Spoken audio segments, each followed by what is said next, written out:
What is up, guys, and welcome back to the Tender Hole Podcast, the show where we dissect, digest, and defecate opinions on the weekly football. Once again, it is your boy Knees, and I am joined today by Rory from the Anglo-Italian podcast. And hello, guys. Great to be here. Thanks for having me on. It was a pleasure, man. And Patrick from the True City Fan channel. Yeah, thanks for having me, Knees. Thanks for having me, and nice to meet you. How do you say your name? It's very hard for me. Rory. It's easier than it looks. Don't worry. Rory. Yeah. Okay. Thanks for having me, though. Thanks for having me, and all the guys in the audience also. Thanks for having me. How did you guys enjoy that opening weekend in the Premier League? I'm gonna go. Right. I'm gonna leave. Well, which one is your team? Mine. You know yourself.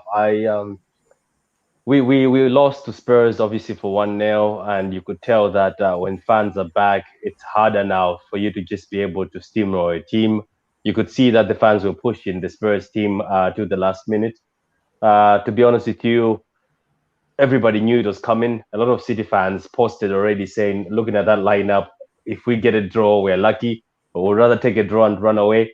So hopefully this week all the players come in fit and we play a better, stronger team. So that was my first week. But I loved the football regardless. I loved that football from the other teams. I see United are in for serious business. I see Liverpool are very serious this season. Chelsea are not messing about. So look, let's see how the season goes. Indeed, man. Okay, you know what? We'll start with City, Little City. Why not?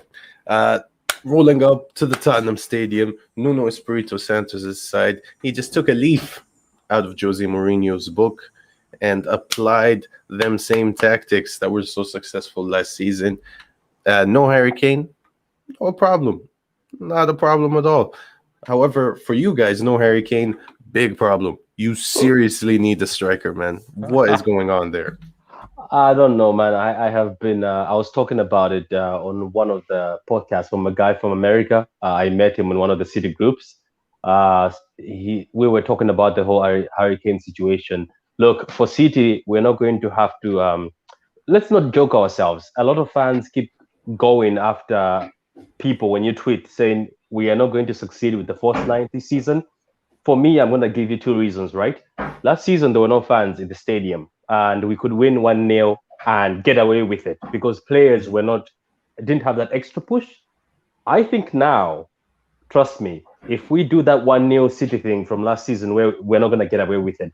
Because the thing is, at the 70th minute, as you saw in the Spurs game or even the United game, fans are pumped. So when they're pumped, they start pushing the players, and the players will not give up. They will continue. You know, the Premier League, nobody gives up until the 90th minute. That was missing last season. Now it's not going to work.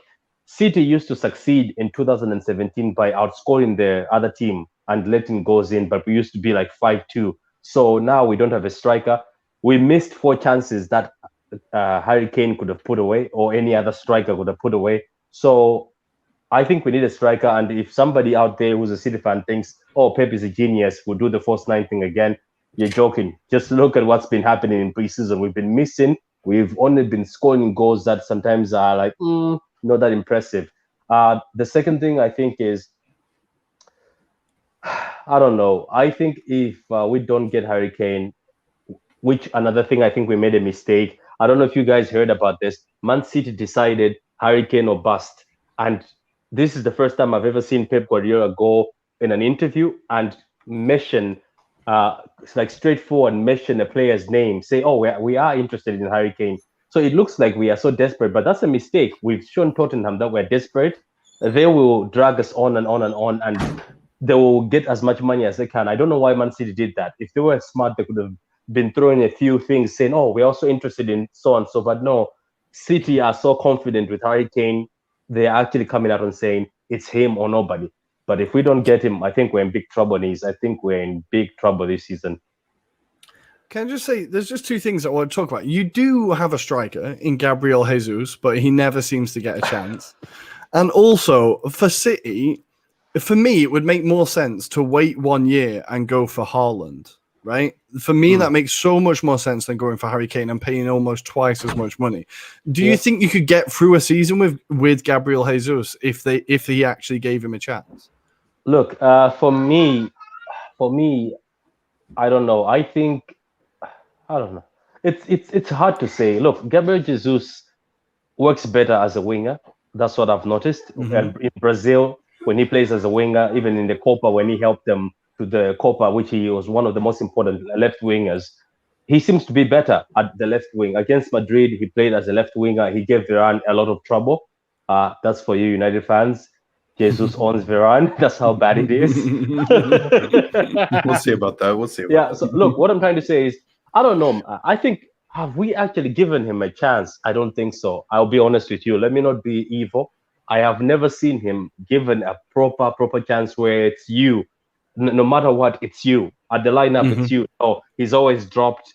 Well, he's taught to play to the left, or he's taught to come back, and Raheem actually takes that position. So look, it's black and white. If that's what's happening, the coach doesn't trust you. I saw a tweet by somebody saying it's very embarrassing for you to be a backup striker in a team that has no striker.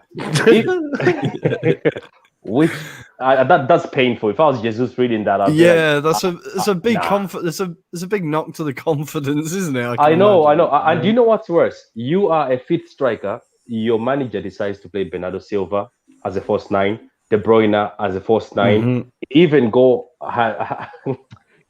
goes as far as telling Foden, an academy kid, to go play the false nine, right? Him the false nine. So this season, you come back and say, "Let me get a chance." He puts Ferran Torres in front of you, so you can you can tell from that this guy doesn't trust him. But I think fairly, we've never given Jesus a chance of being you this season. It's you. I think we would be surprised if we ever just say, "Jesus, you know what? This is your season. Every game is going to be you." I think he would actually have the confidence to score, because he has scored goals. He's actually scored good goals, but unfortunately, chalked off for offside. that's another curse he has. He was born offside. That's unfortunate. Born offside. So I don't know. Let me ask you guys from the outside. Do you think it's unfair on how Jesus gets treated at City, or you think we actually have to put him in that situation? I mean, it's tough, really, because I rate the kid. I think he's got something. I don't know if he is an out-and-out center forward per se. Like I've never seen him lead the line properly in a big game where I thought, like, oh my God, this guy is the guy. Aguero retiring, it won't be a problem. And the fact that Pep is willing to go out and spend 150 mil rather than the guy display him. But let's have it straight. The guy is not afraid of spending money, right? It's not brave of him to go out and spend more money. He's already spent like £1 billion on this team. Like, what's another 150 million? If you know what I mean, I don't think it's like. I feel quite harsh on Jesus. Maybe it's because he always scores against Arsenal, but everyone always fucking scores against Arsenal. I don't know. But like, I feel like maybe he could be given a chance. I don't know. I believe somewhere else. I believe if he's not loved by the coach, or they don't have confidence in him, I still believe Jesus could be a star somewhere else. Like there's a player in there. There is a player. Yeah. And do you know what? Everybody keeps saying this. I'm not trying to blame Pep, but he is also the reason why Jesus is like this. Because when Jesus came, Jesus used to take the ball, run at defenders, right? And if you see Jesus in Brazil, he used to be full of tricks. He takes the ball, even dribbles the keeper and slots it in. When he came in, that's what he was doing. But guess what? What does Jesus do today? He does exactly what Pep wants a striker to do. Drop back, press, drop back, help in. And Pep says it himself. There's no better striker at pressing than Jesus. Who created Jesus? Pep. But now he's not happy with him because the kid doesn't finish his dinner. So both to blame here. Have you seen his heat map, by the way, after the game? It's exciting. Jesus' heat I've map. not. I'll have to check it out, but I can imagine he clocks up some kilometers. Like no, he does, but except the 18-yard box of that. He's just out. Trust me, it's quite funny. He's just outside. He never gets into the box. Brilliant. So sad. That's rough, man. You know, one team who would take him, Tottenham. Why just throw him into the deal? I think there's been situations where I think somebody said this. I said, watch out for Jesus. I think one of the guys, the writers of one of the newspapers just said, was it weeks ago, that the deals are going well, but watch out for Jesus. He might be the one. For me, imagine him with his speed, right? And that Tottenham team, because I think that Tottenham team, for me, I don't know, I'm not trying to say because we won Kane, that Tottenham team seems more dangerous when there's speed in the team. Am I the one who sees that? Remember in the Champions League, Harry Kane was injured and we played them away. They were more scary with the speed. Harry Kane only saves them when they're desperate. Let's say if there is like a team that's packing the bus, Harry Kane comes out as the savior. But toe-to-toe with the big guys, when Harry Kane is not there, I have noticed they're more scary when Harry Kane is not there with the speed. So imagine Jesus is the one playing between Son and Lucas Moura or whoever, big one at this side. I think it will suit him. But the issue that's happening is it seems like the players at Man City are looking at Spurs and saying, should I move from a Champions League team to Spurs? I think that was the issue with Raheem during the Euros. I think when he was thrown in, the rumors were, he said, why do you think I would go to a team who have no Champions League? I think if Spurs had Champions League football, I think some of the players would be willing to be part of that exchange. So maybe that's the issue. But at the end of the day, if I was Jesus, maybe I should actually go to a team like that to prove myself and actually look at City and say, you lost out on me. I know Juventus wanted him, but they didn't want to pay this 60 million. They wanted to take him on loan. They wanted to take him on loan, then later on buy him. So that fell apart. Yeah, that's... Rightfully so. I wouldn't pay that much for him, personally. That's a lot of money, man. That's a lot of money. How much did you pay for Jesus? Seriously, don't worry. He's a Copa. Is the number 9 for Brazil.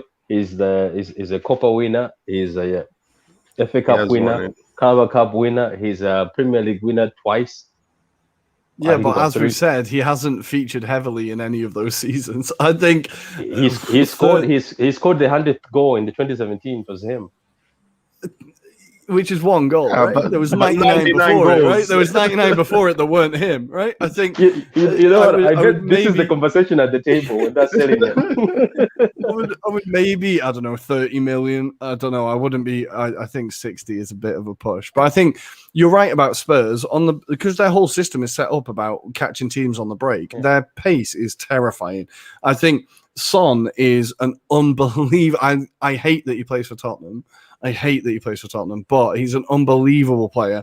And I think against City played right into their hands again. Like you've lost to Spurs kind of several times now the same way. And I don't Pep, you expect it to be like for him to learn, right? And for him to adapt his tactics, and he's just like kind of genius. And I feel like he keeps falling for the same trick again at Tottenham. I don't get why it keeps happening. It's not just that Tottenham. All he has is number. Well, no, it's like they've not won a game in a while. Actually, to be fair, yeah, I think like for City, it's been a while. And what's embarrassing is since that new stadium at Spurs was built, we've never scored a single goal. Insane. That is insane. Not to mention, Patrick, you have now lost 3 games in a row without scoring a single goal. Yeah. I'm surprised that it's not True Blue now instead of True City. That's a good one. That's a good one. I'm seeing a lot of views jumping ship to Chelsea, man. I'm just saying. I was thinking of getting that Lukaku kit,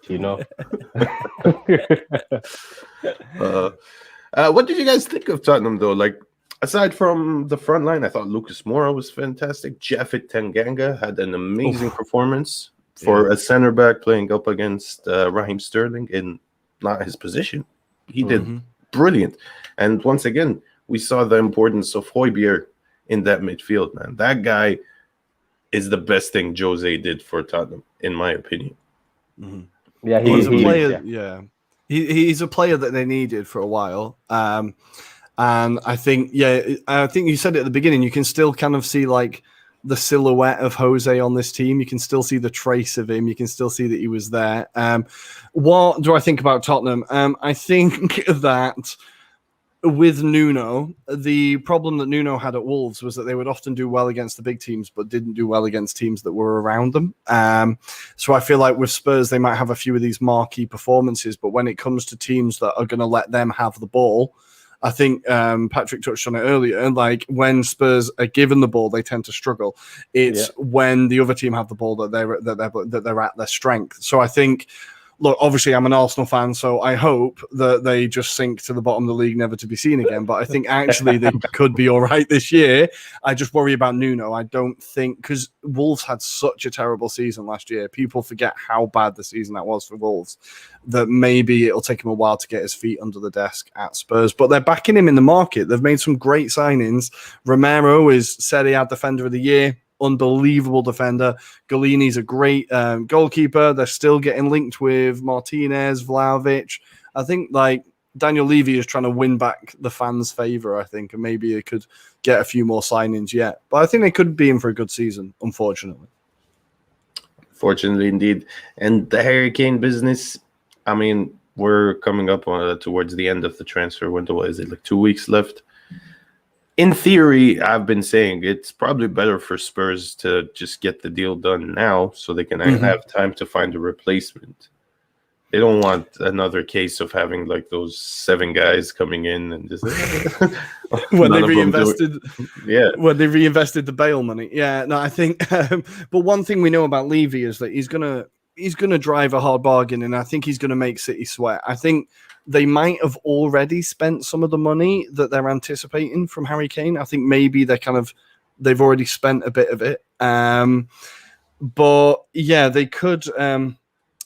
I think he's gonna go to City. I think the situation is gonna be so untenable now. Apparently, he was back in training today, but I can't imagine the atmosphere was particularly pleasant. I feel like the way he's played it has been terrible. He's really made himself out to look awful. I think he's ruined a lot of his legacy with Spurs fans. So I think he will go, but I would question about, I don't know, for City, I would question about, I think there's been a few questions raised about his professionalism and stuff now. I don't know.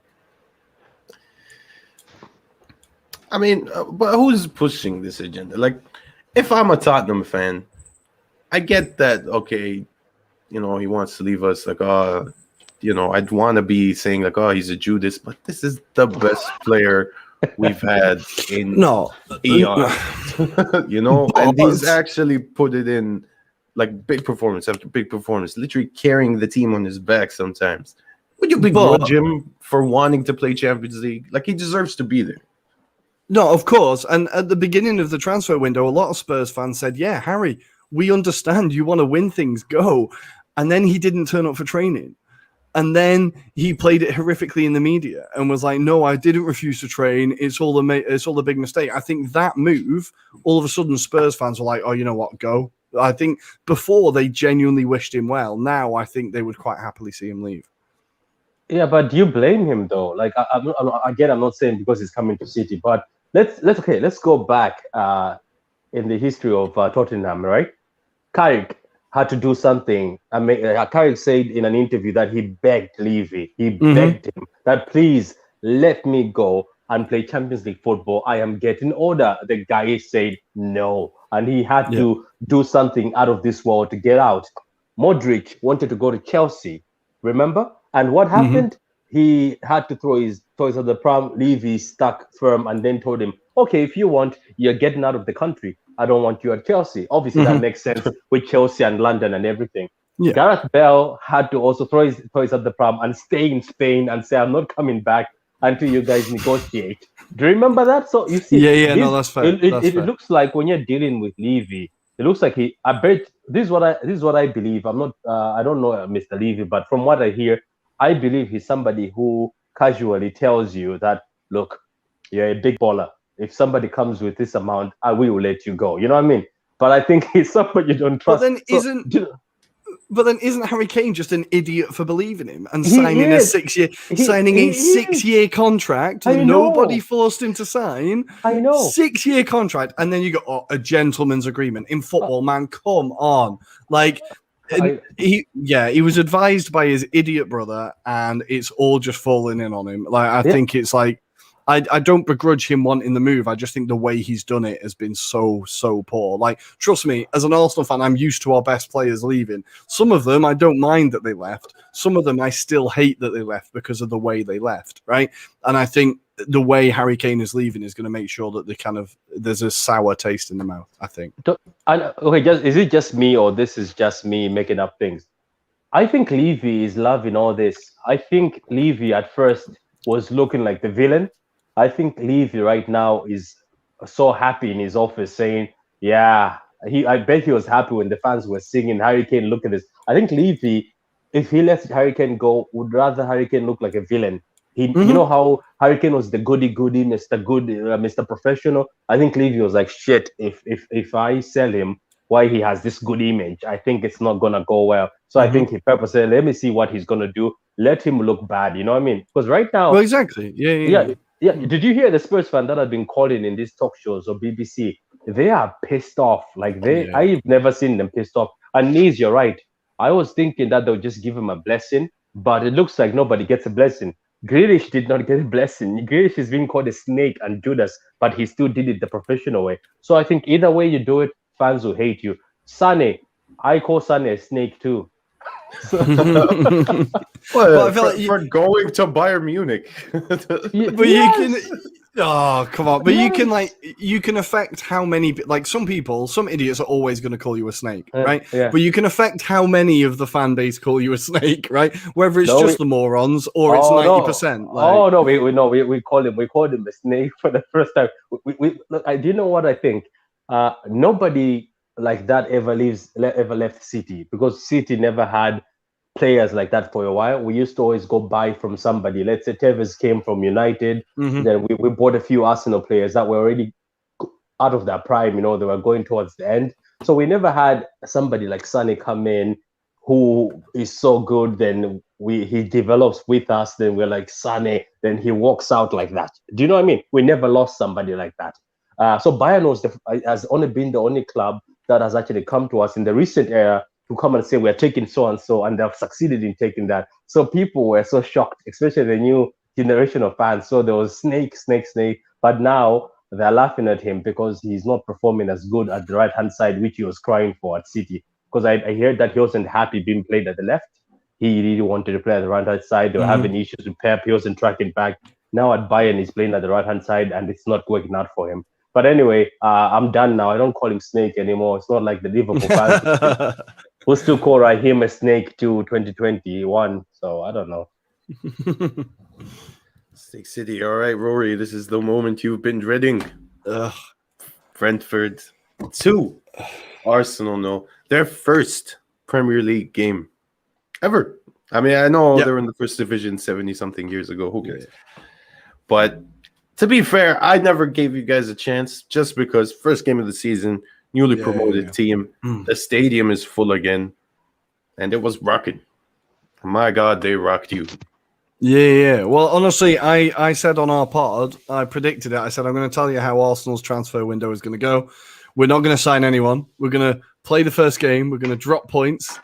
Then we're going to play City and Chelsea, and we're going to panic, and we're going to buy a load of players we don't need. And so far, my prediction is right. I think, look, we started quite well, as we often do. And then the thing is, the second a team scores against us, like if it's 1-0 against us, we lose because we can't score goals. And the problem was in this performance in particular, our defending and our attacking was terrible. I think the in-between was quite good. I think Sambi was really good on his debut. Emil Smith-Rowe is an absolute baller. Kieran Tierney was really good, as he always is. But we have these pieces that show me that we're on a path. But the things that are around these few pieces are utter shit. And it means that we always shit the bed. And both the goals are our own fault. Like, both the goals are our own fault. We should have let the ball go out.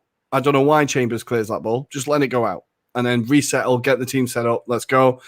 And then One, I don't know why it isn't a foul on Bernd Leno, but that's not the reason why we conceded the goal. Our defending was so soft, that ball shouldn't even bounce. When it gets to bounce in the area, we've conceded. Like, that needs to have a foot on it, it needs to have a head on it, we need to get rid of it.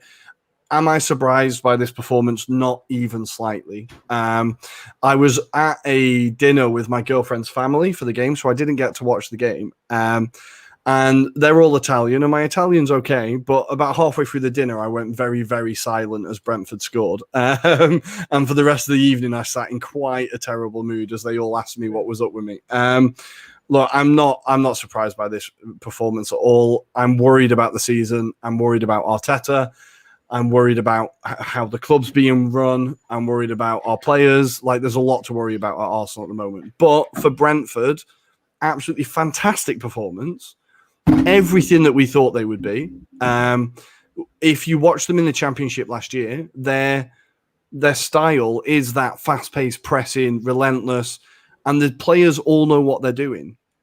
Every player knows their role in that team, whereas in Arsenal, no players know their role in that team, and that's the biggest difference. I think we saw an organised team with desire against a disorganised team who some of the players arguably don't want to be there. There's a lot to worry about at Arsenal at the moment, a lot to worry about. It's rough, you know.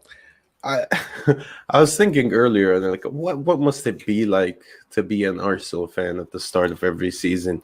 And the only thing I could think of is like, you know, you're taking a shower. As soon as you're done, you have to shit, and it's like, Right. oh, fuck, that whole thing was useless. Is that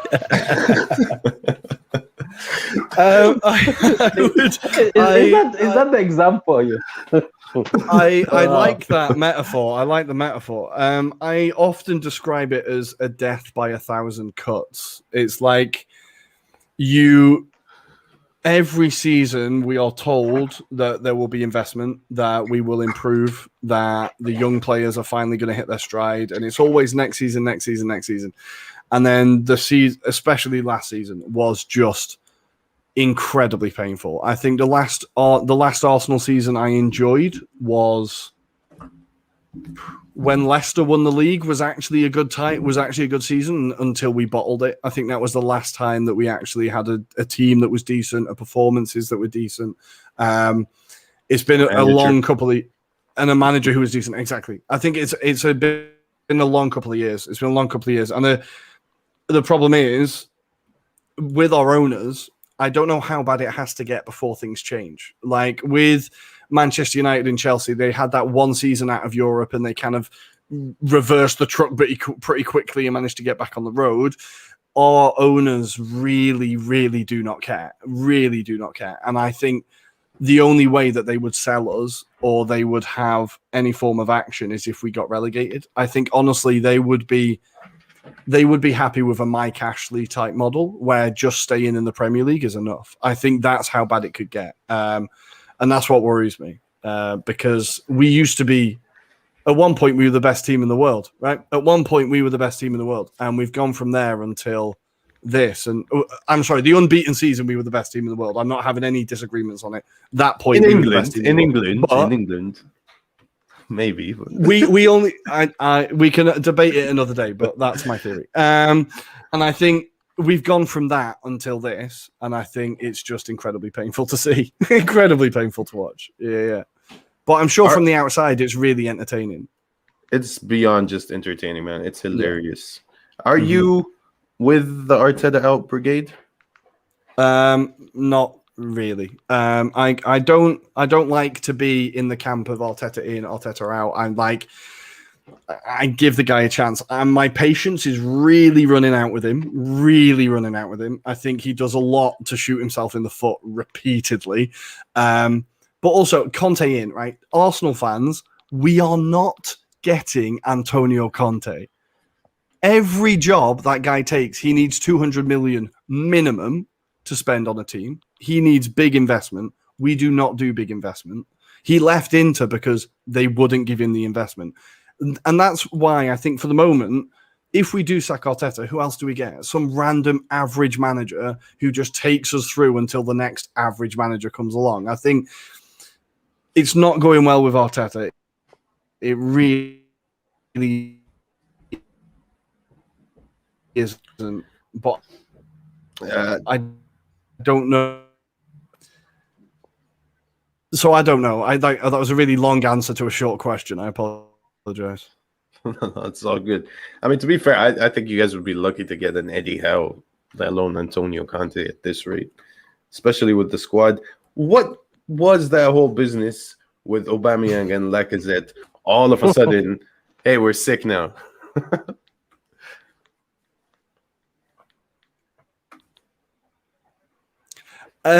Yeah, it's classic Arsenal media handling, I think. Apparently, they just had COVID.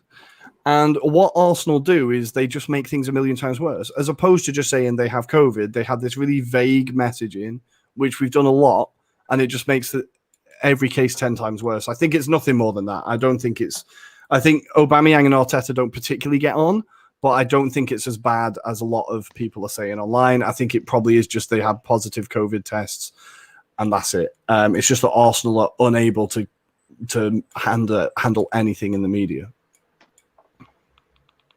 I'm with you there, man. It's a tough spot to be in. And even worse, like the lack of care Stan Kroenke shows is unbelievable. But at the same time, let's just have a quick look at the teams this guy owns. Why would he give a fuck about Arsenal? Look at this. Look at all these teams he's in. Yeah. Like, how would Arsenal ever be his priority? And Sheikh Mansour, all he focuses on is Man City. Man City's going to be the best. Man City will be the best. Joel and Avram Glazer. But Kroenke, well, yeah, we could, yeah. Kroenke has his hands in so many bowls. Like, how does he ever have time to care about any of these teams?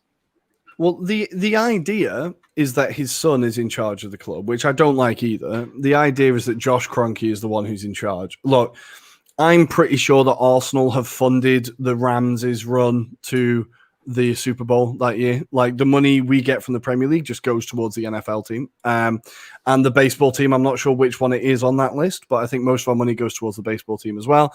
He does not give a solitary shit about the Premier League or about Arsenal. And it's heartbreaking because there's nothing we can do about it. There's nothing we can do. We just have to sit and wait until this guy gets bored or until the investment stops earning him money. I hoped that the matey from Spotify, Daniel Ek, was going to try and force it and be a bit stronger. But if the guy doesn't want to sell, there's nothing he can do, right? There's nothing he can do. And we have to just, I hate the man. And I know maybe you guys know more than me, but is the opinion of him in the States, is it as bad as it is in the UK? Like, do Rams fans hate him as much as Arsenal fans hate him? I have no clue, to be honest, because I don't watch American sports. I think he takes money from you guys and feeds it into those other places. Mm-hmm. So that's what he does. But anyway, look, for me, I was telling one of the Arsenal guys, I was like, I can't banter you guys anymore. I was like, yes, we lost, but yours seems like, I was like, we lost, but we know there's gonna be hope.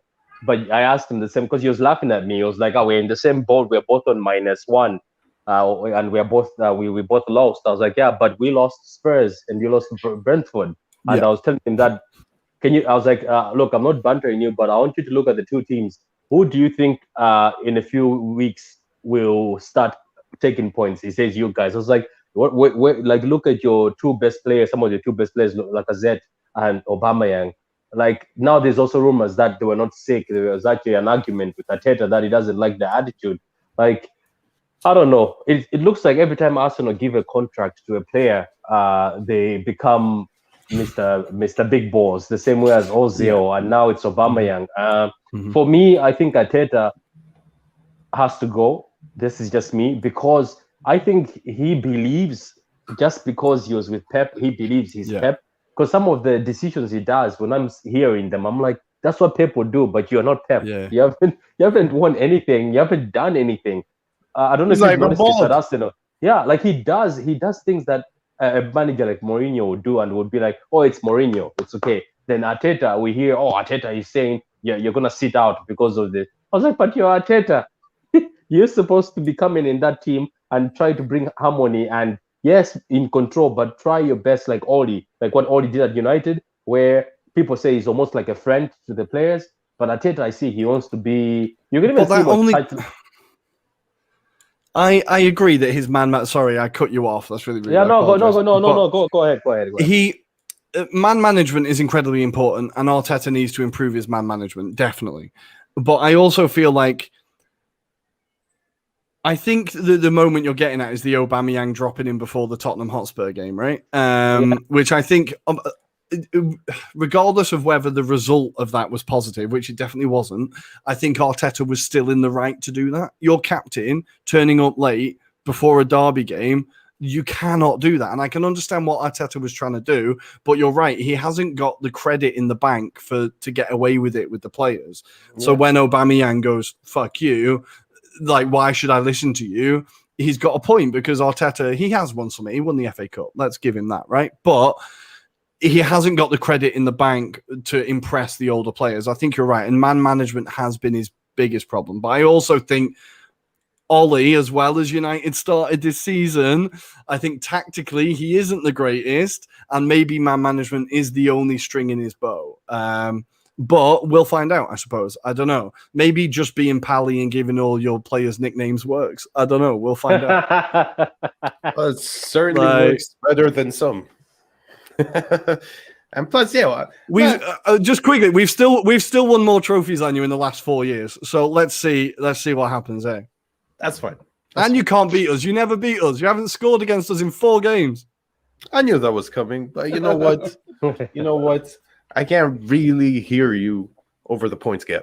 Now, 3 points? It's only 3 points, mate. We'll make that up quick enough. Oh, I mean, we can go back a couple months if you want. Shock those 3 points over to them. I don't know. But no, Ali, there is this myth that he is tactically inept. And I agree with it to a certain degree, but the thing is, I don't know. In certain games, he does something where I'm like, okay, you clearly have some grasp of tactics. Like when we roll up to the Etihad, I'm never worried when Ollie's at the helm because I know he's gonna out tactic Pep somehow. I don't think I said he's tactically inept. I just think his tactics aren't his strong point. I think you're right. Against City, he manages to get incredible results every time, and you're like, whoa, okay, fair play. Like, and I think he does get a lot of stick that he doesn't deserve. Ollie, definitely. But I still think United could get a better manager. I still think you could have a better manager. On paper, I agree with you. I mean, you could go with someone like, say, Antonio Conte, who actually has a great CV. But, I mean, we've done that route before. We've gotten Louis van Gaal, boom, great CV. Jose Mourinho, one of the greatest CVs in football history. And, bro, it was just dire. Like, look, I live in Canada, right? So sometimes I have to wake up at like 6, 7 a.m. to watch these games. Bro, waking up at 7 a.m. to watch the Van Gaal team or Mourinho. Yeah. Bro, it was like depressing me. Like the rest of my week was just fucked. I know the feeling. Trust me, I know the feeling. Yeah. But at least you build up to it throughout the day. It's like, it's gonna be dreadful later tonight. I wake up and it's already ruined. Okay. So what this guy has done, he's changed up the whole vibes around the club. I wouldn't want to use philosophy, but the atmosphere is so much better. You can see the players actually are happy to be there for a change. Paul Pogba was this close to being like, man, I could just go to Real Madrid. Shut up, Jose. But he's keeping him here. He's keeping him happy. Hopefully that performance was a sign of things to come and that he's going to continue to be better. And I know Patrick would say this. I think we have a chance this season to actually challenge. I don't think we're necessarily ready to win it yet. We might need one more year. But I don't mind it, man. Like I'm finally seeing progress. Like it's I think that's in a direction. I think that's absolutely fair. I think you could challenge for the title this year. Definitely, I think you could challenge for the title. I think it's going to be a close race between a few teams, but I think United definitely have a chance. Definitely, as long as you can get, like you said, those performances out of Pogba, and you can Fernandes keeps doing what Fernandes does, then I think you will challenge. I just think, I don't know, like I said, I just think that maybe you could have someone who's tactically a bit more switched on than Ollie. Because I think with the Manchester derbies are kind of strange games. You can get teams fired up. The fact that we have a great record against you is proof of that. We were in terrible form, and then we managed to beat you, and then we're in terrible form again. That doesn't mean Arteta's great at tactics. It means that maybe the players really care about that game, if you know what I mean. I think so. I think, yeah, maybe for other, like the smaller teams. And last season you scored a lot of last minute goals, and you can't always depend on that. Like that credit runs out after a while, I think. I'll tell that to Sir Alex Ferguson, my friend. We didn't win it every year, did you? You didn't win it every year. The credit does run out. Yeah, I see where it's coming from, and I see a lot of United fans excited after. Look, in all fairness, fair play to you guys. You won 5-1, but you guys always seem to rip Leeds United apart. Yes, the other one was a draw, but you ripped them apart 6-1, I think so. Last time was 6-2. For me, that's what I'm shocked by. I've noticed that Leeds get ripped apart by United, but when they come to City, they pack the bus. I don't know if you've noticed that. I was telling my friend, I was like, why don't they open up like this for us? They let us have the ball and they sit back and they just pack the bus. Yet United, that rips them apart. They go guns blazing, open everywhere. It was so open, that game. That defense was so... I feel like with Leeds, the one thing you know is the style that they're going to play. They never change their style. Bielsa plays the same system, whether you're 7-0 up or 7-0 down. He does not change. And I think Leeds don't lose, they get battered. Like, they never lose 1-0. It's always 4-0, 6-0, 6-2, whatever it is. And I think that's what happens with Bielsa football. I think Leeds have done very well against you over the last couple of years. I think Pep overthinks taking on Bielsa because Pep does overthink every so often. I know. I think you're right. Yeah, United always batter Leeds, but Leeds, if they lose, they get battered. That's what happens. Do. Yeah, suddenly they were battered badly. They were so open; it was embarrassing in that game. I felt bad. I was like, look at that! It's so, like there was so much a gap between the two center backs. You could literally just stand there and just wait for the ball, and that's it. But anyway, maybe credit to Oli. Maybe Oli saw something and he coached the players on how to do it. But what I can say is I agree with him. I think you guys will still, certain games you sit down and say, maybe we need an experienced coach here. I think he's going to fall short in certain games. If he doesn't, it means maybe he's learned his lesson and then maybe he's learned lessons and knows how to do it now. But because the thing is, I also think if he has learned his lesson, you guys might actually be one of the most, you might be one of the troublemakers this season. You might be one of the most scary teams this season because we all know what Oli does. If he plays against a team that actually gives you guys the ball, you guys suffer. But if you play a team where you press and then you counter, you're very good at doing that. So that's what I can say. I agree, but I don't know, man. Like watching this game against Leeds, like, okay, I know we beat them 6-2 last season in the same fixture, but this 5-1 was much more impressive in my eyes. Like, okay, you can forget the fact that first game of the season, but Leeds are probably the fittest team in the league. Like Bielsa just drills that into them. The murder ball, their training is insane. Like I'm pretty sure I've read like he plays 11v11 training matches over 2 pitches. So it's just constant running. So they are fit. Whereas we have had a couple of preseason games. Most of the players that played in that game have only played 45 minutes in the build-up. And still, they looked fit, which is such a massive improvement on, say, last season. And for once, finally, the midfield has been released, man. Fred and McTominay, the constant abuse they've been getting about, like, oh, they just sit back and defend. How's this at? Well, there you go. This is what happens when they are actually given license to attack. And they kept switching that up. One of them would bomb forward, the other would sit back. Other occasions, the other one would go forward. And we saw McTominay was fantastic for me. Fred, Yeah, he was there. Fred even got a goal, which never happens. yeah. It was that kind of day, though, right? It was just one of those days where you think, okay, even Fred has scored, like, fair play. Yeah. And just in general, the whole team was playing like 10 yards higher up the pitch, not as concerned about the counterattack. They knew that they were going to be able to keep their stronghold over the game. And, man, like, Raphael Varane coming into this team as well. It's going to be good for you guys. It's going to be good.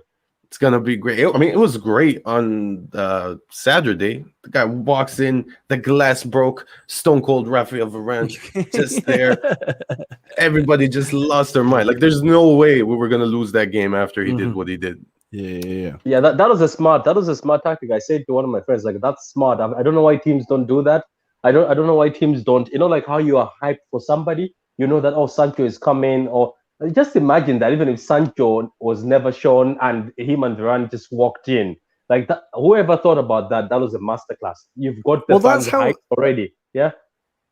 Well, that's how clubs used to. That's how clubs used to do it before they got obsessed with the social media videos. Like, and it is great because you see the whole stadium going insane. And I was like, that feels like a big moment. Like, Varane is such a great signing. Like, that is an unbelievable signing. That is going to be like, in 2 seasons, they're going to be like, I can't believe Real Madrid let him go. Like, that is a annoyingly good signing.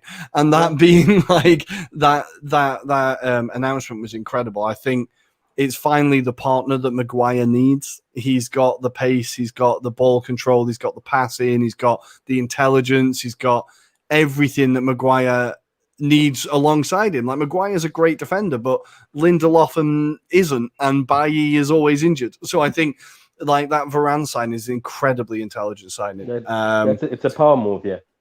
Yeah, definitely. It's a statement. It's a statement. I feel like United are back on the way up. Like, players are starting to, after a few difficult years, players are starting to remember how big Manchester United actually are. If you know what I mean, like they're the biggest club in the world. Of course they are. So I think players are starting to remember it. This is very accurate. You're a visionary. You're a visionary. Yeah, no, I saw it. But nobody listens to me. We got to talk about the man of the moment. I mean, we already touched on Pogba a little bit. I got to talk Bruno Fernandes, man. This guy, you know, everybody wants to talk shit about him. Like, oh, he only scores penalty. Well, 48 penalty contributions in 52 games in the Premier League. What can you say about this guy other than he is better than De Bruyne, Patrick? No, he's not. No, he's not. Come on. Let's not get excited. You were doing very well. Try yeah, again. you had me until the end. You had me until the end. It was tongue in cheek. All right, guys, come on. Okay. Do you know what I can say though? This is what I can give United fans. If he continues the way he's going, it's just that De Bruyne did few things where I know that Bruno Fernandes. Oh, sorry, Fernandes. Sorry, I'm so used to that. Sorry, it's an easy mistake to make. I know it is. Sorry, Bruno Fernandes has carried you that season when he came in January. But you must remember this. Those times when De Bruyne, especially 2019, he carried the team at a point where you're like, Jesus Christ, this is embarrassing. The team was playing well, but the way he was putting balls on the plate for people, it's just that I think if Bruno goes on where he's going, if he continues like this, look, De Bruyne is turning 31. He's going towards that end. Bruno might be the guy people start talking about. This is what we've accepted, some of us. Bruno is just inevitable. Whether you like it or not, it looks like he's inevitable. He will get the most silly assists you ever seen. You'll be like, did they give it to him? Like, yeah, they did. He'll get the most penalties, silly ones you've never seen. Bruno stepped on another player. He fouled the other player and got a penalty. Do you remember that game where he stepped on the player? Oh, there's about 5 of them, Patrick. There's about 5 of them in a season where he just fouls someone but gets the penalty somehow. Yeah. So look. Apart from the banter of the penalty, I think he's just inevitable. Somebody even told me he sent me a text at work. It's like, Patrick, guess what? He scored again. Let's just accept this guy won't go away. he's inevitable. It's him. That's it. Mhm. So I was like, yeah, you know what? That's good. But this whole thing of hyping him that he's the best yet, no, he's not. Because people like Salah have been here. People like De Bruyne have been here. Well, I don't know if he's going to reach at a point where people can just vote for you for PFA of the year for the sake of you just being De Bruyne. Which, by the way, that was banter. I laughed at that. De Bruyne did not deserve that award. No, Let's not be all. honest. Really No, did not. Did players just sit down and say, "Oh, he's that good"? He was Yeah. injured. He got it.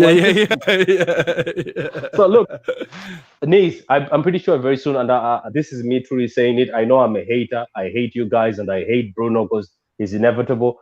The guy will be something for you. I think he's 27. I think he will be the one who will continue shining if he continues this path. Because look, he's hungry. He seems to be very hungry. He was hungry during the Everton game in preseason. I watched that game, and he seems to be very hungry. And I think he wants a trophy. I think he's one of those players that just doesn't want to be there for vibes. He wants that trophy. So look, But on Yeah. that note, in big games, does he go missing? Because I think in big games he doesn't tend to step up. yeah, I think I that's the- disagree with that. Look, I think he gets special treatment in big games. I think teams are genuinely concerned about him. Well, yeah, and but the what he best can players do. Messi gets special Yeah. treatment in big games. Thierry But Henry scores- got special treatment in but big scores- games. Kevin but De Bruyne gets special treatment in big but games, scores, right? yeah. Yeah, and so what? Messi hasn't scored in a Clasico in his last few. Nobody was going to be like, "Oh, well, Messi didn't do well in that game." Well, yeah, but can't Messi do also well- won a lot of. Messi also Yeah, won a lot of no, I trophies know, I along know. the way, right? I know, but what I'm trying to say is you can have a good game without contributing a goal and assist. And I think, especially last season, our team in the biggest of games was not always necessarily set up to attack or win, is more hidden hope, which I think does not help him. A game like yesterday where he is allowed. Well, first of all, you know that there are going to be runners coming in from midfield causing havoc, which we didn't have last season. Pogba stepping up and actually having a good game. It gives him the license to do what he did, which is create, actually run in behind rather than have to drop deep and pick up the ball and make the play happen himself. And that's where I think we can see a different Bruno this season. And all this talk about, oh, we hate him, oh, he's inevitable. That's what I love the most about this guy, man. Because he does have that winner mentality. He wants trophies. He wants to be a success. And man, I don't know. You guys talk as much as you want about like, oh, he doesn't do it in the big games. Oh, he's not good enough when it comes down to it. You'll see this season, different Bruno, I guarantee. And in the first half a season, he actually contributed goals against all of the big teams, except Arsenal, because for some reason we can't score against Arsenal. But everybody else, he did the business, man. I agree. He is a fantastic player. He has been one of the best signings of the past 5 years in the Premier League. He has been an incredible signing. He's a great player. I just think in like the games like the Europa League finals stick out to me where he was completely anonymous. I feel like there's a ghost. A ghost. There's been a few big games where I feel like he's just not stepped up. And look, this could be the season where it all turns around. You're right. He's got more of a supporting cast around him. He's got more players to help him. Maybe this could be it. It's just the one question mark around him for me, I think. But the performance was unbelievable. And his scoring figures since he's come into the Premier League are ridiculous. They are ridiculous. It is amazing. It is amazing. And Pogba, salute to you, man. People have been doubting you for years. But to be honest, some of the seasons he was looking a bit lazy. I liked his performance. Pogba and him, I think if they click this season and they stay fit, I think it's going to be a very, very hard season for most of the teams. Because trust me, even though these guys keep complaining that McTominay and Fred just sit back, that's what you need sometimes. You need a player to just sacrifice themselves, look like an idiot and sit back like Fernandinho did in 2017 and let David Silva, De Bruyne, and people like Pogba and Bruno Fernandes cook. That's what you have to do.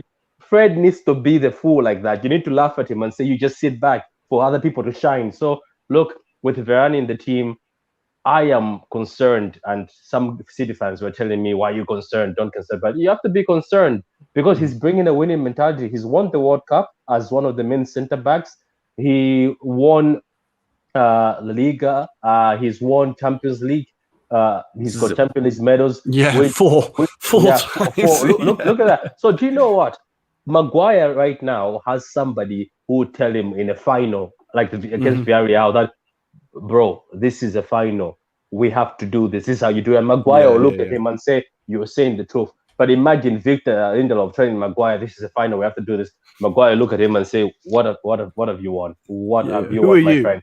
So you see, you need some people like that. So that's a power move. Cavani was also a good power move by Man United. So we have to be careful. I think this Man United team has to be taken seriously. And I think if that's what I'm saying. If we see them against a small team, especially one team, Nice, you know this team, Crystal Palace, they suffer against Crystal Palace. If you see them beat these teams, just know we're in trouble. Just know we are in trouble this season, yeah. But anyway, guys, I'm gonna have to leave you. The chicken almost burnt out there, so I appreciate this. I hope we do this again. Thank you very much. Man, I enjoyed it a lot. Thank you for coming, and we'll definitely see you soon. Patrick, True City Fan Channel, might be supporting Chelsea soon enough if the results keep going like this. And Patrick, just before you go, who's winning the league this year? It's hard for me. I say this is what I keep saying. I keep saying I'm going to decide when the window is closed. Nice. I think let's do another video when the window is closed. Let's do another video. I want to decide then. But let me be honest with you. If we don't get a certain striker or any other striker, we're gonna suffer because we're gonna still top four isn't suffering. Top four isn't suffering. Don't worry about it. You guys, wait before I go. Do you see this? You don't know how good you have it until it's gone. Do you remember when you guys were laughing at the fact that you always get top four? You are not satisfied by it. Now you told Wenger to leave. And by the way, I also have an answer to most of Arsenal's problems. You've noticed that most of the players that came to Arsenal, the ones that caused trouble, Xhaka and them, do you know they came for Wenger, right? Yeah. Oh, yeah. He has his sins. Yeah. So you see. Do you see where I'm going with this? The same way we said with Arteta. They came to Wenger because they respected Wenger, and that's the reason why they were coming to Arsenal. Wenger and obviously Arsenal. So Arsenal was Wenger.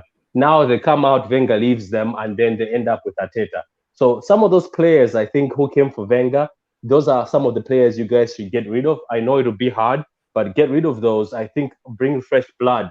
Don't have people like Xhaka should have left. I think. They should have been. Yeah. He should have been gone a long time ago. There's a few of them. Kolasinac, Bellerin. Like I could reel them all off. Like we've managed to get rid of Mustafi, thank God.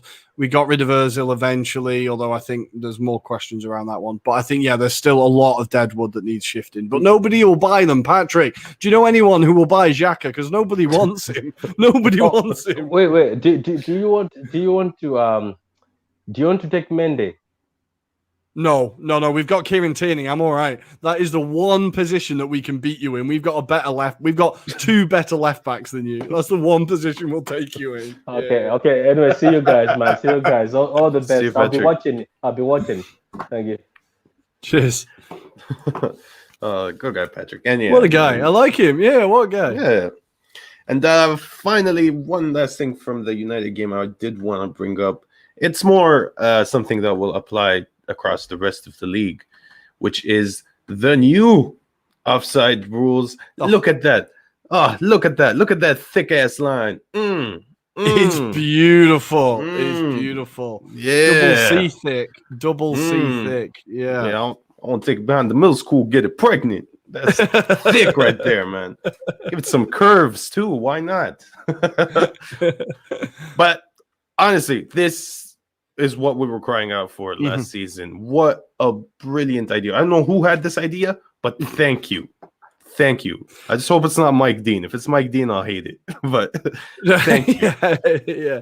No, I think it's fantastic. It's fantastic. I think the second I saw that goal allowed, even though it was United, I was like, oh, thank God for that. The last thing I want is like, and I feel like it happened to every team last year, but I remember a few for Arsenal where it was like Saka's shoelace was offside and now we don't get a goal and his fingernail, and you're like, it's just so ridiculous. Technology isn't good enough to measure that accurately. Like, this is so much better. And I think giving the advantage to the attacking player was how it always should have been, I thought, right? Yeah, that was the rules. You give them the benefit of the doubt.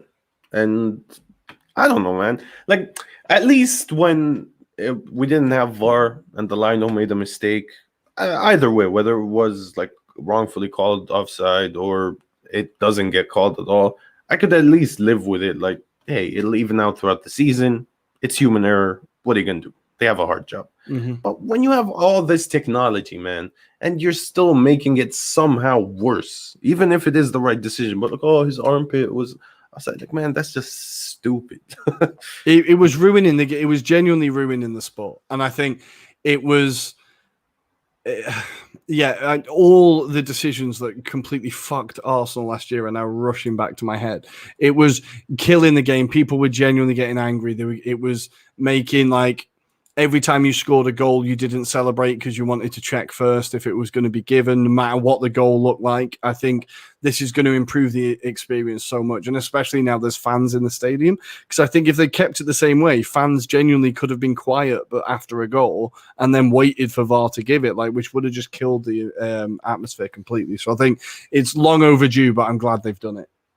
I mean, at the risk of jinxing this, and hopefully long may it continue, but this weekend might have been the best weekend of Premier League refereeing I have seen in years.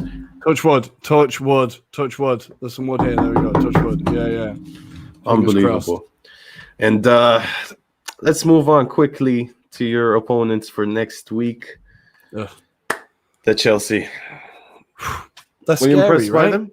They're really scary. They're really scary. And the fact that Lukaku is going to make his debut against us is genuinely petrifying. And who else is going to be back? Chilwell is back for them, and Kante, I think. So, yeah, this was like, look, Palace are a team who are trying something new.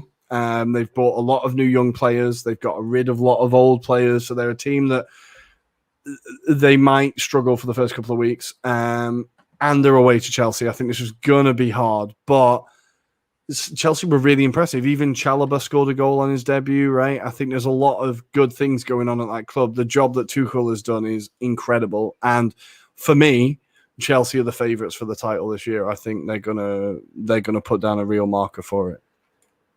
I'm with you there 100%. I've been saying all summer, as if these guys get a striker, they are genuine contenders. And as long as Man City are, fluffing about, trying to get Harry Kane, then Chelsea are the main threat for me. Because I mean, we're gonna see the likes of Havertz now step it up after that big performance in the Champions League final. Mason Mount's fantastic. Timo Werner is gonna reap the benefits of playing with a guy like Lukaku, because his best season at Leipzig was playing along Yusuf Poulsen, also a big man. I mean, obviously Lukaku brings a whole different skill set as well. But I feel like if having watched Lukaku at Inter as well, the partnership he struck up with Martinez was incredible, because Martinez could run around him, right? And be that kind of, as Lukaku gets the ball, he can link up the play and bring him in. And I think Werner and Havertz could both be fantastic in that role. You look at the Chelsea team, and now they don't really have any weak spots. There's no spots in that team where you're like, you know what, maybe that's where you get them. The centre-back positions they've sorted out. Their wing-backs are incredible. They've got depth. Their midfield's got like all around the team. You're looking and you're going, wow, yeah, these are going to be a force. I think they're going to be the ones to catch, I think. And yeah, it's a great start for the season. I feel bad for Palace because I really hope their experiment works out. I really hope it works because I think it's a good thing what they're trying to do. But yeah, for Chelsea, great start, and we'll see how they go. I don't know. Last year we beat them twice. somehow. I still don't know how. We did the double over them last year, so I'm hoping that somehow that will continue. But the last time we beat them was 1-0, and it was the luckiest 1-0 of all time. So I'm really not fancying our chances. That amazing goal by Smith Rowe, that incredible goal by Smith Rowe, and then just 90 minutes of like praying. Yeah, it was amazing. Yeah, it's a shame it didn't win goal of the season, that one. And I mean, even more spectacularly, obviously they're still being linked with players to sign like Jules Koundé. But for me, I mean, having seen Trevor Chalobah against Palace, against Villarreal, bro, I think they have a gem right there. I don't think this guy needs to be replaced. I think he had a really good debut, but the thing we know about Chelsea is that they don't really give chances to youngsters. Now, they've given chances to Mount more recently under Lampard, right? And they started to bring a few through. So maybe this is a change, because their academy is incredible, right? Their academy is amazing, but they never really seem to give them the chance. Hopefully, this is a change in tide. I do feel like they're still going to go for Jules Koundé, though. I think they are pretty set on getting him, which would be a shame for Chalobah, because a lot of their players have to go out on loan to get experience, don't they? But yeah, you're right. I was really impressed by him, and that moment where he scored the goal was such a beautiful moment. Like you could see the emotion, how much it meant to him. Just a beautiful moment on an opening day. Like, yeah, really nice, really nice. Yeah, and he's been at the club since he was 8 as well, 22 now. So, I mean, that was an amazing moment. But even more so than the goal, man, I've been so impressed by the way this kid plays on the ball and the way he defends off it. Like, he's so clever, and you can see. I believe he was at what are they named, Laurent, last season on loan. Okay, yeah. And he got to play as a defensive midfielder, a right back, and as a center back, and you could really see like him playing in midfield how calm he is on the ball. I think they have a gem there, man. And like, look, Koundé is great and all, but if you can promote within.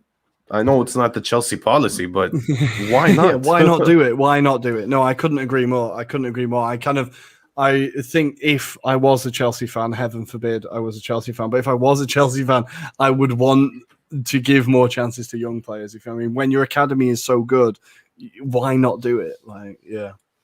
I agree. I mean, they arguably have one of the best academies in Europe.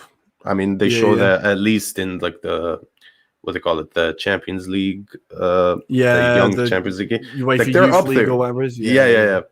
Like they're up there usually, but I don't know. I don't think it'll happen with them. I mean, even Tomori, I thought looked like a great player last season. He ended up in Italy, so he did really well at Milan. They are very happy with him. They are very happy that Chelsea. He was absolutely fantastic, and I have high hopes for Tammy Abraham going to Roma as well. Yeah. That's an exciting one. Roma are going to be so exciting to watch this year. It's either going to be a complete car crash or it's going to be amazing. Man. But it's going to be, whatever happens, it's going to be fascinating to watch. I think it's going to be really exciting at the Stadio Olimpico. We'll see. Dude, wherever Jose Mourinho is, like, it is exciting. It's insane because it like stops being your football club immediately. It's the Jose Mourinho show. Yeah. And he's got an interesting team, man. Like, I'm looking forward to that. We'll talk Serie A when it gets closer to it. I'll have you guys on. That's fine. All right. Liverpool, once again, impressive. Oh, my God. Let's all suck their dicks about how great they are. Man, I don't care to. Okay, you beat Norwich. Good for fucking you. Well, they always beat Norwich. They always hammer Norwich as well. They always hammer them. Salah scoring for the 5th time in a row on the opening day of the season. What a player that guy is. People disrespected him so quickly. And his numbers last year were amazing. And people said he had a quiet season. I think, look, Liverpool, I was a bit worried for them because their transfer window has been incredibly quiet. And I worried that the team became a little bit stale. But like you said, look, it's 3-0 against Norwich. Norwich are probably going to get relegated. So I think you can't read too much into it, but it's a nice start. Firmino got a goal. I had him in my fantasy, so that's good. But yeah, I don't really care that much about Liverpool either, I'll be honest. I had Salah and Bruno in my fantasy team, and I captained Bruno. Oh, so he got the hat trick. I was like, yes. And then I did captain. I captained Fernandez, and I was like, oh, thank God for that. Thank God for that. Yeah, I know. And then Salah gets that goal. I'm like, okay, take him off. Take him off. 2 assists and a goal. That's enough. Let's not go further than this. I agree with you on Mo. I think people. Okay, it's tough for me to say this because he does play for Liverpool, but at the same time, I am Arab, so I've always wanted an Arab hero in the Premier League, and up until Mo Salah came back, all I had was Amr Zeki. Oh, that guy scored some bangers, though. That guy scored some bangers for Wigan. For half a season. yeah. And, otherwise, what? Mido? Trezeguet isn't that great. El Mohammadi. Those Egyptians as well, for some reason. It doesn't matter. Yeah. And then this guy comes in. He's banging it, doing brilliantly. 30 goals a season. At least 25 minimum. But he plays for Liverpool, man. How am I supposed to love him? How am I supposed to respect him? I can imagine the emotional turmoil. I'll be honest. It is like, but at least he's there, right? And I think he is there's a lot of stories about how much good he's done in the community of Liverpool in terms of relationships between Muslim groups and people from Liverpool. He's done loads for integrating in the community. I think he's played a really important role even off the field, and I think you have to just take your cap off to him and say, yeah, fair play, even if it is for Liverpool. Yeah, no, 100%, man. I mean, yeah, whatever. I wish I could like him. But I can't. I have no respect for him. He'll forever be he's inconsistent. He needs too many chances. he's selfish. That's always a good one. He is very selfish. Yeah. So selfish. But I mean, it's what you want. I mean, Liverpool don't play with an out-and-out number 9, so somebody has to have the mentality of, okay, I'm gonna score every time I get the ball. Man, they lucked out with that transfer. All right, let's not big them up too much. They'll start believing themselves again. Oh, fucking Liverpool. Leicester, great performance once again. Fantastic goal by Jamie Vardy. I don't think this goal is talked about enough. The technique to get that into the top corner from that angle, running away from the goal on his weaker foot, is absolutely brilliant. This guy is unreal, man. First of all, sorry, go on. Yeah. I was just gonna say, he doesn't look like he should be a footballer. He does not live his life like he should be a footballer, just pounding Red Bulls and coffee it's no fucks given, and he parties. How does he do it? Oh yeah, definitely. How does he do it? I think he's we're gonna look back in 10 years and realize how good this guy was. He's just an absolute natural goal scorer. Every so often I'll sit down and watch a highlight reel of Jamie Vardy's greatest goals. He scores every type of goal as well, volleys, 30-yard screamers, taking it around the keepers, poacher goals, whatever. He scores all the types of goals. And you're right, he is just sheer aggression and the desire to wind other fans up. I love that his celebration was making the howl of the wolf. He does his only desire is to wind up the people in the fans. That's all he wants to do. The fans in the stadium, even. That's all he wants to do. And it's got him this far. And he is one of the great Premier League strikers. And I think his story, look, everybody knows his story, but it's so great to see. I kind of worried about him because at the end of last season, he went really quiet and just stopped scoring goals. And I think Leicester kind of dropped out of the Champions League because of that. They couldn't really find those goals. And I did worry about him. But to see him get that first goal, first game of the season, get off to a flyer again, Jamie. And then with Leicester bringing in Patson Daka, they've got someone who can replace him if he hits a drought. They've got someone who can fill in for him. Look, Iheanacho did amazing last season, but we don't know if that was just a purple patch or because there's still question marks over him. But I think Daka is an incredible signing. I can't wait to see him start getting some minutes for Leicester as well. For Wolves, I think they're in trouble. I think Wolves could be in trouble. Wolves potentially in trouble, but man, I agree with you on Leicester. I mean, if you look at that squad, the depth they have as well, I think this could be the year they challenge. I mean, Liverpool top four. They might get top four. They might finally get top four.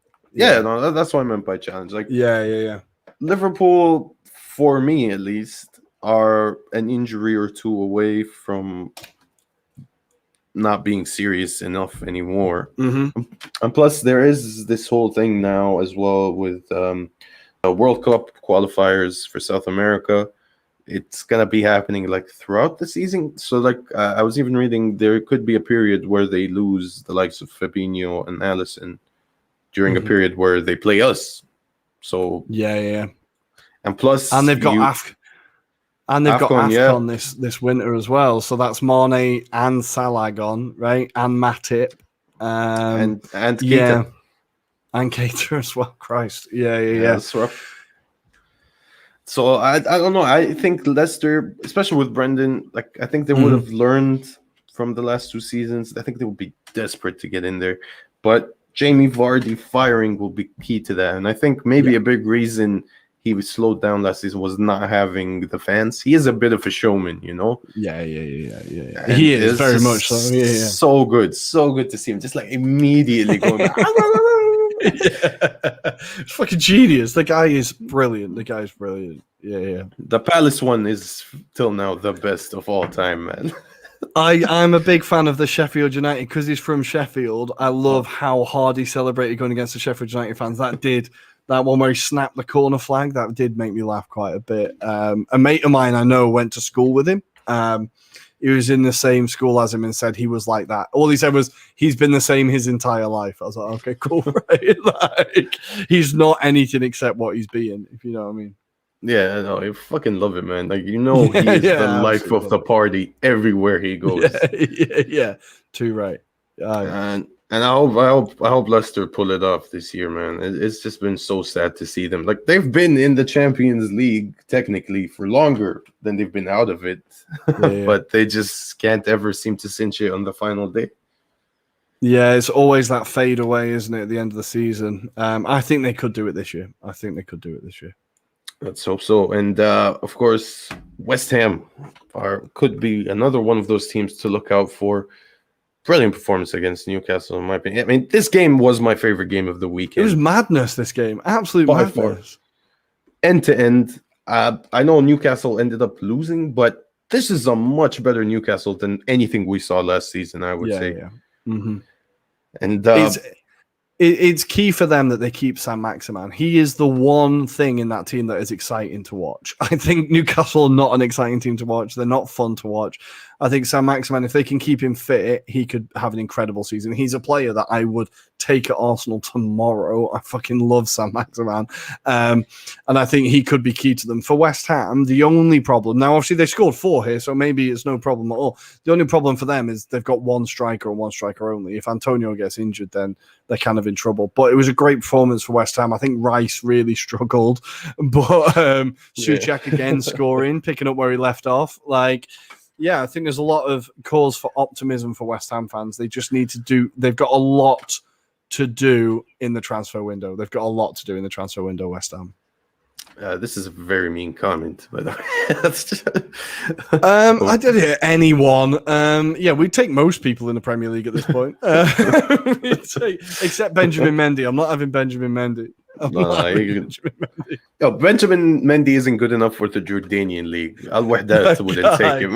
That guy. He's only a footballer because of his social media personality. I'm pretty sure. It's insane. Yeah. Bro, I don't know how this guy plays it, but he is a genius. I mean, credit to him. He did look great in Monaco, but I mean, so did Bakayoko, for fuck's sake. Well, yeah. And Mendy's won everything as well. He's won the World Cup. He's won the French league. He's won fucking everything. It's insane. It's insane. Yeah. He could literally retire tomorrow with one of the best CVs and haven't contributed nothing. You know what it reminds me of at this point? I don't know if you know this. There's this Brazilian guy called Carlos Kaiser back in the day. Okay, I think I know the name. Yeah.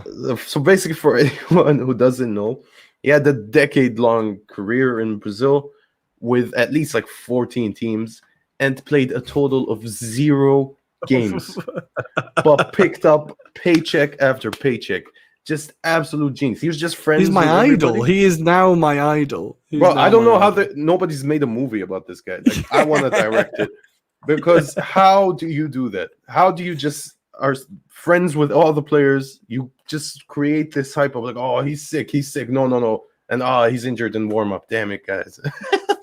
He's just every match. Oh, I've pulled my hamstring. Every match. Oh, I need to go sit down. Yeah. Let's celebrate, get paid still, man. What a guy. That's exactly what Mendy is. But at least Mendy, shows up every once in a while, keeps up appearances.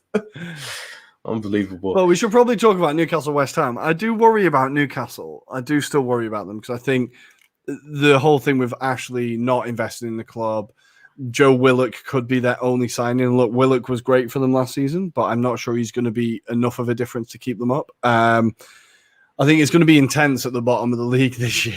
There's a few teams that don't look great, I think. But for West Ham, it's a great win. What do you think of Newcastle? Do you think they should be scared this season?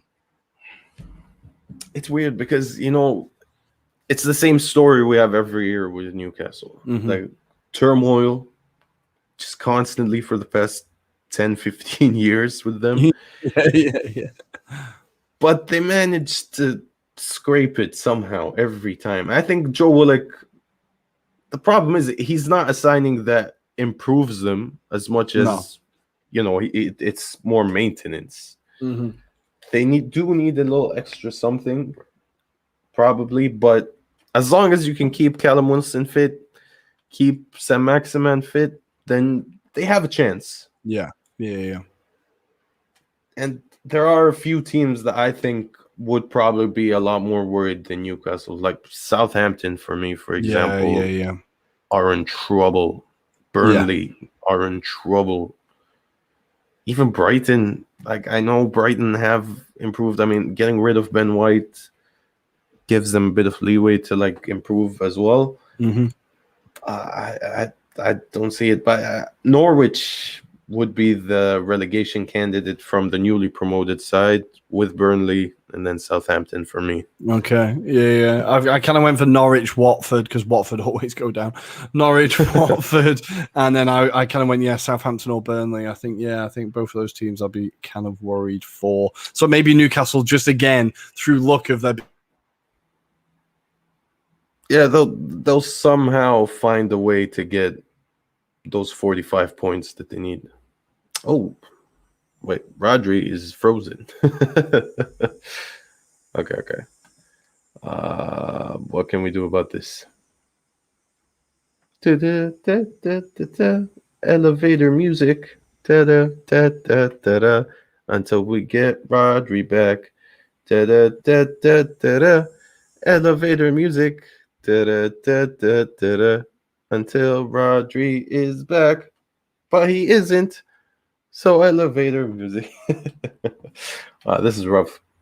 I don't know. All right, let me see if I can sort this out. Okay, he's gone for a bit. I'm gonna just talk. I'll move on to the next game. Everton, Southampton. Everton, my God. Okay, first of all, having Rafa Benitez in this goddamn team is the strangest thing I've ever seen. It is literally bizarro world stuff over here. Because, I mean, how do you have not the greatest Liverpool manager, but he's somebody that they just love so much over in Liverpool, which I despise, by the way. Oh, facts, I win Champions League facts. Oh, Mr. Ferguson, So it's me. It's like, what can I compare this to? It's like Jurgen Klopp joining Man United now. I'm like, okay, it's Jurgen, great, but nah, man, they love him too much.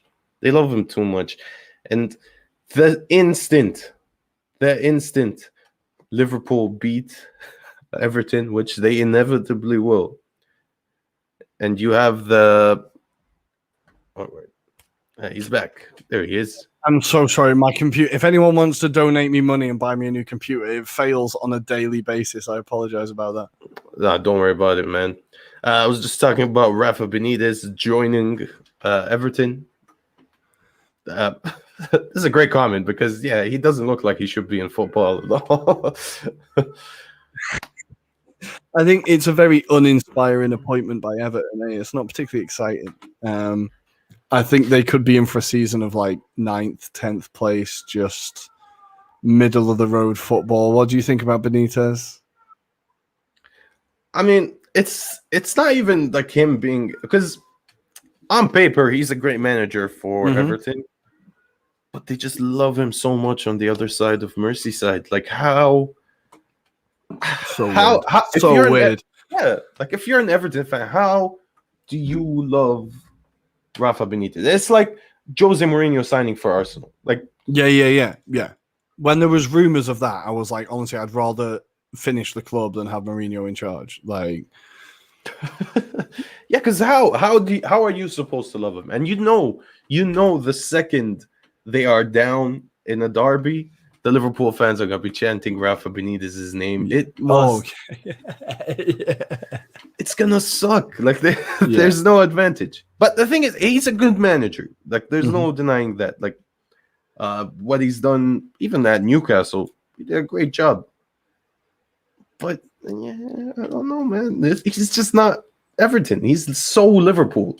yeah. Well, that's it. That's the main issue. How they thought it was appropriate to approach him is mad. But I also think they've gone from like Ancelotti, like quite an exciting manager, to like someone who he's a good manager, but he doesn't play exciting football. He doesn't try and push the boat out and get you as far as he possibly can. He keeps you in the Premier League, and then he sees what he can do, right? He's not the manager he was at Liverpool in 2005, right?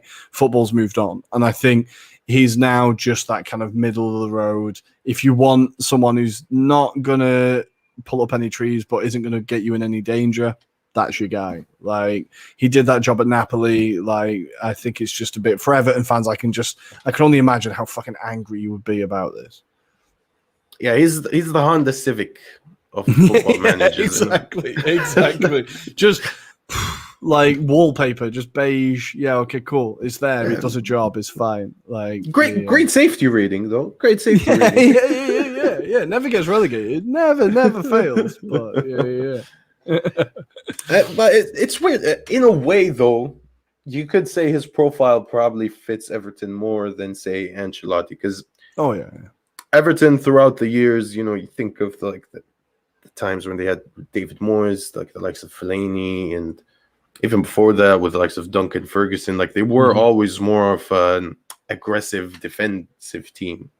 So in a way, this might suit their style a lot more. Although I don't know if the players they currently have would fit that style per se, because you got the likes of like Andre Gomez, James Rodriguez. These are ball players, man. Like these are guys. Yeah, they're great footballers. Who need proper tactics as well. But one guy I got to shout out in this game, Richarlison. You play in the Copa America, then you play the Olympics. First day of the season, you're there scoring. That's how it's done, Harry Kane. Yeah, well, that's it. And he gets a lot of stick for Richarlison. I follow a few Brazilian accounts on Twitter, and they fucking hate Richarlison. I think he is a great player. He needs that little. There's a little step up for him to make. He needs a bit more consistency, but on his day, he is an incredible player. And I think, what a start to the season for him. And I think Everton fans were pretty pessimistic going into this game, so I think they were really impressed that they got the 3 points. Yeah, and impressive goals as well. Doucouré's goals were great. Calvert-Lewin with a brilliant header. There wasn't there a diving header as well. But it's insane how he does that, with such regularity. I don't know how. It would have been easier to just kick that in, but no, dive for it. Just put your head in there. And he's come from nowhere, really. Last season was his first breakout season, and it was unbelievable. It seems like he's ready to pick off again, pick up where he left off. So I think there was some people who thought he was going to be a one-season wonder. I think there's potential for him not to be, which is a source of optimism for Everton fans, I'm sure. For sure. And he was one of those, he's been in the team for a while, it seems. He always just felt like one of those peripheral squad players, but last season, he took a huge step up, and I'm surprised personally he didn't feature more in the Euros. Yeah, I think he could have been a solid kind of option when we were looking for a goal. I would have liked to see him come on once or twice, but I think he's got a great future ahead of him. And hey, these rumors connecting Arsenal with him have got absolutely nothing in them, but I really hope that happens. No, and I don't know what to say about Arsenal in the transfer window because I see them linked with everyone. Yeah, Everyone. a lot of agents use us. A lot of agents use us. We get used a lot. But there is news that we have just agreed, and apparently agreed a £30 million deal for Ødegaard, which I'm really, really happy with. I'm very happy with that. 30 million is a lot cheaper than I thought we'd get him for. I think he's a good player. Get him consistently in the team. I was impressed with him when he was playing for us on loan last year. I think that's a good start. A little step on the way. I'm quite happy with that. I know, definitely. I mean, it's always a bit difficult coming into a team in January, especially a new league.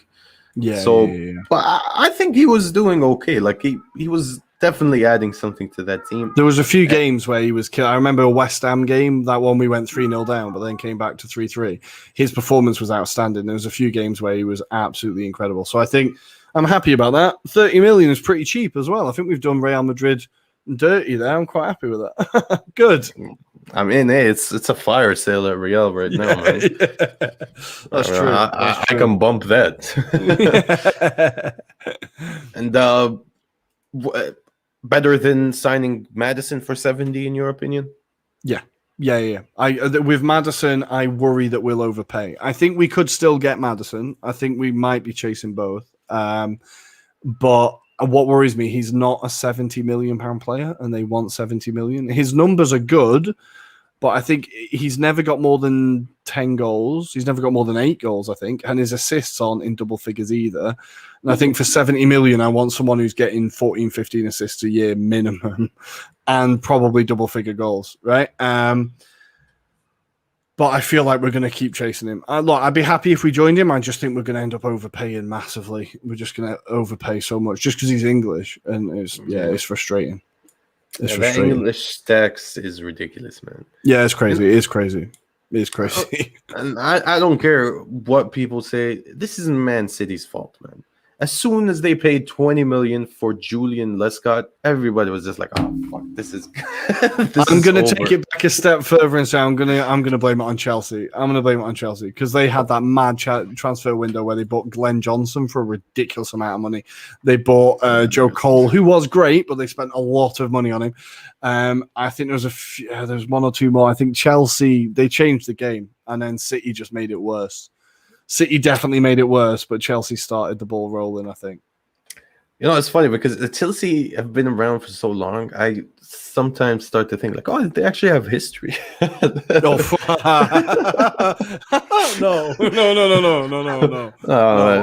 I definitely remember when they were a complete irrelevance in London. Oh, those beautiful days. Those beautiful days. But you know, I actually liked them back then with Zola, Melchior. Yeah. They were a nice club. Ish. Yeah. They were a nice club. Yeah. Ish. It's a hard ish. Like, their fans are despicable, so that's what makes Chelsea terrible. But they had nice players. They always played nice football. I think they had like a nice team. Yeah. And then Jose came in, and Jesus Christ, Just changed everything. All right. Best of the rest. Any other games you enjoyed this weekend? Any team caught your eye? I think the teams I was impressed with. So I'm going to have a quick look over the results again. I think I was surprised by Aston Villa. I really thought they were going to get off to a good start, but look, Watford, I think, is another like promoted team getting a bit like pumped up. So I don't think we can read too much into it. But I was disappointed Villa lost. Beyond that, I don't know. I was really impressed with West Ham. I think it's good to see them get off to a positive start. And then the other one, what was the other game? That's all of them, right? Oh no, Burnley, Brighton. I don't know. Yeah, Brighton winning. Good. I quite like Brighton. Yeah, Brighton are like, well, I like Graham Potter as well. I agree with you on Watford. I mean, they played well. Credit to them. But whether they can maintain this, it's a different story. I mean, they love an African striker playing up front, and Emmanuel Dennis. I mean, a goal and assist on your debut, not bad at all. Yeah, he not looks a bad like start it could be a problem. Not a bad start at all. I was really impressed with that. John McGinn goal was beautiful, with the great assist from Leon Bailey. That was a hell of a goal. But yeah, I think, and the guy who scored on his debut, the other guy scored on his debut for Watford, his name has gone past me now. He was on loan last season. Was he? I want to say Cucho? Fernandez, but it's not Hernandez. I can't remember. It's like Cucho or something like that. Yeah, that was a great goal as well. So, but I think, look, for Watford, it's going to be a difficult season. I think it's going to be a difficult season, but a great start for them. And I think with the promoted teams, we talked about at the beginning of the show, with the promoted teams, stadiums full, first game back in the Premier League, like, I think it's like all set up for you to win, really. But a great performance. And Villa, they'll be okay. They've made some great business this summer, but I was surprised they lost. I was shocked they lost, to be honest. Mm-hmm. But like you said, man, they have a really good team. They've added to it quite well. I mean, Ashley Young is a great signing. Leon Bailey, great signing. Buendia, great signing. I'm sure he'll need time to kick on, and Danny Ings from nowhere, great signing. I feel like they've really Axel Tuanzebe as well. Yeah. Added to their defense. I mean, they just look they've solid really all around. They've invested that Grealish money very, very cleverly. I think, like, on our pod, we did a Premier League preview pod, and we said they could potentially push for like Europa League if they get a good run together. I think they really could be pushing this year. So exciting times for Aston Villa, even post Grealish, I think. I'm choosing to not read too much into the first game of the season, right? It doesn't mean anything. It's fine. Yeah, man. Come on. Well, hey, I've seen us lose the first game of the season. I've seen us lose the first couple of games in the season, still win the league. Yeah. So I get the feeling I might be about to see that. We never beat City. We never fucking beat City. Never. I mean, I feel bad for you guys because I don't think anybody has been handed a tougher start than Arsenal. And then we've got Tottenham we got Tottenham 2 weeks after that as well. Yeah. Intense. As fuck. It's a weird situation because if any team needed like a good run at the beginning to build up confidence, it's you guys. And at the beginning of last season, Arteta had a horrific run at the beginning as well. And I was like, oh man, you are getting no luck. Like, you are not getting any luck in this job. Even with and anyway, I'm not going to go off on it, but he's had a lot of bad luck as well. He's had a lot of bad luck. Yeah, no doubt about it. I think this would be a good place to end. Well, actually, let's make this a thing. Player of the weekend. Who is the top performance? You have to say Pogba, right? You have to say Pogba. 4 assists, and just to make Graham Souness angry, Graham, the player of the weekend is Paul Pogba. There you go. Yeah, we can double up on that, Graham. Yeah, there we go. What a miserable bastard, man. The audacity. I think there's something. I don't like throwing around the word racist willy-nilly, but I think there's a deeper issue towards his disliking for Pogba. It's not about, it's uncomfortable to watch. It's uncomfortable to watch. And the really way, is. I don't know if you saw the clip about him and Mika Richards, when Mika Richards was challenging him, the way he turns his back and dismisses Mika Richards is like really painful to watch. I think there's a deeper rooted thing there for him not liking Pogba. It's weird. We can't, I guess, just come out and say like, oh, he's definitely racist, but let's just say he's old school. I think he's old school. Exactly. He might make Christmas dinner awkward. He might be that kind of guy. A couple drinks in, he starts talking about Brexit. Like, oh, geez. Well. All right, Graham, calm down, will you? For God's sake. Yeah. Just trying to have some turkey, man. Well, I'll tell you another thing about turkey. Like, wait. Is that my phone? Oh, sorry, I got to take this. 1 minute. Yeah. Thank you so much for coming on, Rory. Really appreciate it, man. I've loved it. If people want to follow us, Tommy told me I have to do this. So if you want to follow us, we are on Twitter at Italian Anglo Pod. We're on Instagram at Anglo-Italian Pod. We're on YouTube, Twitch, all those things. Just follow us, subscribe, like, etc. All the things the millennials say. But thanks, mate. I've really enjoyed it. Yeah. Thanks for having us on. No, same here, man. And do seriously check out their channel. Give them a follow. They do great stuff, especially if you love the Serie A. That's what I'm there for usually. Mate, thank you. We love it. Yeah. Back on Friday with our Serie A preview. That's going to be out this Friday. Yeah. Brilliant. And thank you to everybody who tuned in. We will see you Thursday, actually, to preview the next round of games. And that is all. See you later, guys.